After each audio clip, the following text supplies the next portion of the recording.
Etika bisnis itu apa ya? Kalau kata STED, etika bisnis adalah standar etika yang berkaitan dengan tujuan dan cara membuat keputusan dalam bisnis. Lalu, gimana ya secara adanya etika bisnis itu? Awalnya, para filsuf hanya menyelidiki bagaimana mengatur kehidupan manusia.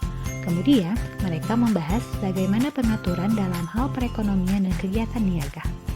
Lalu, pada tahun 1960, terjadilah sebuah revolusi mahasiswa di Perancis dan pemberontakan terhadap kekuasaan juga otoritas di Amerika Serikat menyebabkan perhatian yang lebih di kalangan pendidikan.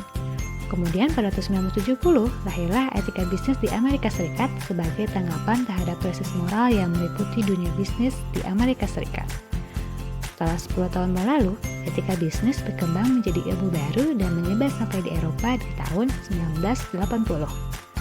Pada tahun 1990, etika bisnis menjadi fenomena global dan berkembang di seluruh dunia. Lalu, dalam etika bisnis, ada teori apa aja ya?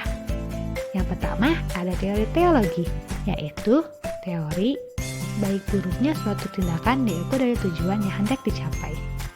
Dalam teori ini, bagaimanapun prosesnya, apabila suatu bertujuan baik, maka hal itu akan dianggap baik. Contohnya, saat seorang anak mencuri untuk membeli obat ibunya yang sedang sakit, dalam teori etika teologi, hal itu merupakan perbuatan yang baik, meskipun prosesnya tidaklah baik. Dalam teori teologi terdapat dua bahasan, yaitu egoisme etis dan utilitarianisme. Dalam pandangan egoisme, tindakan setiap orang hanya demi keuntungan dirinya sendiri.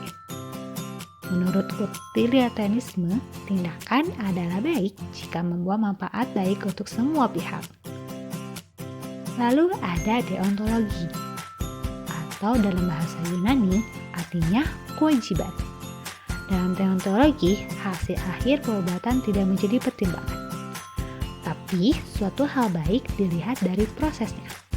Beda dengan etika teologi, dalam etika deontologi ini kita tidak boleh melakukan suatu perbuatan jahat meskipun tujuan akhirnya baik.